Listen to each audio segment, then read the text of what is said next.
पति, पत्नी और नौकरानी।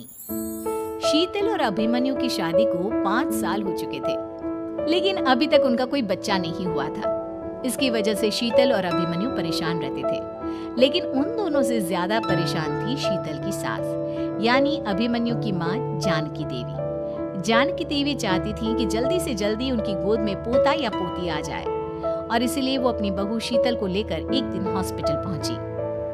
डॉक्टर मैडम, जरा ठीक से चेक करके बताइए ना। कई बड़े बड़े डॉक्टर को दिखाया है, लेकिन मेरी बहू माँ ही नहीं बन पाती। मैंने शीतल को बहुत अच्छे से चेकअप किया है। देखिए, बात यह है कि शीतल के अंदर माँ बनने की कैपेसिटी नहीं है। ये आप क्या कह रही हैं डॉक्टर साहब? कोई तो इलाज होगा ना, कोई दवाई दे दीजिए। देखिए, कुछ प्रॉब्लम ऐसी होती है जिनका कोई ट्रीटमेंट नहीं होता। आई एम सॉरी टू से, लेकिन शीतल कभी माँ नहीं बन सकती, क्योंकि उसके यूट्रस में अंदर से ही कुछ प्रॉब्लम है। घर आने के बाद क्या हुआ माँ? कहाँ लेकर गई थी आप शीतल को? अरे कहाँ लेकर जाती, डॉक्टर मैडम के पास ले गई थी, लेकिन तेरी बीवी तो कभी माँ बन ही नहीं सकती। मम्मी जी, इसमें मेरी क्या गलती? अगर अंदर से कोई प्रॉब्लम है तो उसमें मैं भी कुछ नहीं कर सकती। जानती हूँ, ये बात डॉक्टर के मुंह से सुन चुकी हूँ। अब दोबारा मेरे सामने इस बात का गाना मत गा। माँ, परेशान होने की जरूरत नहीं है, सोचते ना कुछ। अरे क्या सोचेगा तू? जब डॉक्टर कह चुका है कि तेरी बीवी माँ नहीं बन सकती, तो बता क्या सोचेगा तू? कहाँ से लाएगा बच्चा? माँ, ये तो मैं भी नहीं जानता। अभिमन्यु, क्यों ना हम अनाथ आश्रम से एक बच्चा गोद ले आए? क्या फर्क पड़ता है बच्चा हमारा हो या गोद लिया हुआ? आई बड़ी बातें बनाने वाली। क्या फर्क पड़ता है? अरे क्यों फर्क नहीं पड़ता?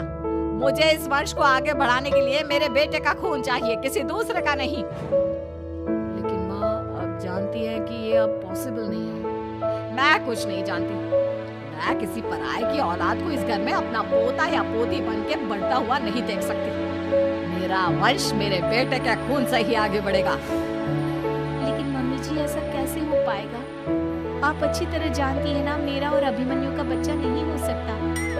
तो मैं अपने बेटे की दूसरी शादी करवाऊंगी और अपनी दूसरी बीवी से ये मुझे बच्चा पैदा करके देगा। ये आप क्या कह रही हैं माँ? मैं किसी और से शादी नहीं करने वाला। मेरे रहते हुए आप अभिमन्यु की शादी किसी और से करवाएंगी? मम्मी जी, आप ऐसा कैसे कर सकती हैं? तू बस देखती जा बहू, मैं ऐसा कैसे कर सकती हूँ। कुछ दिनों के बाद, अभिमन्यु, मैंने तेरे लिए लड़की ढूंढ ली है। माँ, मैं आपको कितनी बार समझाऊं? मुझे किसी से शादी नहीं करनी है। पहले मेरी बात सुन। ये जो चमेली है ना, हमारे घर में काम करने आती है, वो तुझसे शादी करने के लिए तैयार है। जी, आप अभिमन्यु की शादी एक नौकरानी के साथ करवाएंगी? वो इसलिए क्योंकि चमेली दिखने में बहुत खूबसूरत है, बच्चा भी सुंदर ही होगा। मम्मी जी, लेकिन एक बच्चे के लिए अपने बेटे की शादी नौकरानी के साथ करवाना, क्या ये सही है? अगर अभिमन्यु ने शादी नहीं की ना, तो मैं अपनी जान दे दूंगी। अब देख लो, अगर तुम्हें अपनी माँ की जान प्यारी है तो तुम्हें इस नौकरानी के साथ शादी करनी ही होगी। इस तरह जानकी देवी अपने बेटे अभिमन्यु की शादी नौकरानी चमेली के साथ करवा देती है। कुछ दिनों के बाद, नौकरानी से मालकिन बन के तो मजा आ गया। अब तो मैं इस घर की मालकिन हूँ। देखो, अपने आप को ज्यादा मालकिन समझने की कोशिश मत करो। एक बार तुम्हारा और अभिमन्यु का बच्चा इस दुनिया में आ जाए, उसके बाद तुम इस घर से हमेशा के लिए चली जाना। अरे जाओ जाओ, किसी और के आगे बातें बनाना। एक बच्चा तो पैदा नहीं कर सकी। बढ़िया, जाओ जाकर मेरे लिए कॉफी बना कर लाओ। नौकरानी मैं हूँ या तुम? मम्मी जी, देखिए ना शीतल मुझसे किस तरह से बात कर रही है। शीतल, तुम्हें पता है ना चमेली प्रेग्नेंट है, मेरे बेटे के बच्चे की माँ बनने वाली है। जैसा कहती है वैसा करो। लेकिन मम्मी जी, वो मुझे नौकरों की तरह ट्रीट कर रही है। अरे तो करेगी ना, वैसे भी बहू तुम हो किसका? एक बच्चा तो पैदा नहीं कर सकती। जाओ अब घर के सारे काम करो और चमेली को आराम करने दो। थैंक यू मम्मी जी, भगवान आपका भला करे। आप नहीं होती तो मैं नौकरानी से महारानी कैसे बनती? देखो, तुम्हें जो चाहिए सब मिलेगा। खूब खाओ, बच्चा पैदा करके दे दो। कुछ दिनों के बाद, मम्मी, बच्चे के लिए आपने मेरी शादी चमेली के साथ करवा तो दी, लेकिन दिन और रात का चैन मिट गया है। सारा दिन शीतल और चमेली की बहस चलती रहती है। अब शीतल को इस घर में रखने से क्या होगा? मैं तो कहती हूँ उसे घर से निकाल दो, है भी किस काम की।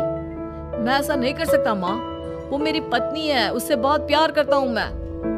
तुम्हारी पत्नी चमेली है, चमेली, उससे प्यार करो। अरे तुम्हारे बच्चे को जन्म देने वाली है वो। अभिमन्यु, मैं खुद ही इस घर से चली जाती हूँ। वैसे भी अपने ही घर में नौकरों की तरह रहकर परेशान हो चुकी हूँ। घर की नौकरानी मेरे ऊपर हुक्म चलाती है, वो तुम्हारी पत्नी बन चुकी है। अब मेरा इस घर में क्या काम? अभिमन्यु के बार बार रोकने पर भी शीतल उस घर से चली जाती है। कुछ दिनों के बाद चमेली एक बच्चे को जन्म देती है। भगवान ने मेरी सुन ली, मेरे बेटे का घर भर गया, उसका अपना बच्चा इस दुनिया में आ गया। मम्मी जी, बच्चे को हाथ लगाने से पहले मेरी एक शर्त तो सुन लो। क्या चाहती हो चमेली? आपकी मम्मी को बहुत शौक था ना अपने पोते को खिलाने का। अब देखो, इस दुनिया में हर चीज की कोई ना कोई कीमत होती है। तुम अपनी आधी प्रॉपर्टी मेरे नाम कर दो, बच्चा तुम्हारे नाम। अरे लेकिन मैंने अपने बेटे से तुम्हारी शादी करवाई है, अब ये सौदेबाजी कहाँ से आ गई? जो औरत अपनी बहू को घर से निकाल कर एक नौकरानी के साथ अपने बेटे की शादी करवा दे, तो सौदेबाजी कर ही सकती है ना। उसका कैसे भरोसा कर सकते हैं? मुझे बस आप लोगों की प्रॉपर्टी चाहिए, उसके बाद ही बच्चे को आप हाथ लगा सकती हैं। मैंने कहा था ना मम्मी, आप गलत कर रही हैं। देखिए, उसका नतीजा आपके सामने है। जब शीतल को पता चलता है कि अभिमन्यु और चमेली का बच्चा दुनिया में आ गया है, तो वो अपने घर पहुंचती है। अभिमन्यु, कहाँ है आपका बच्चा? क्या मैं उसे देख सकती हूँ? कुछ भी मत पूछो शीतल, माँ की हुई एक गलती हम लोगों पर भारी पड़ रही है।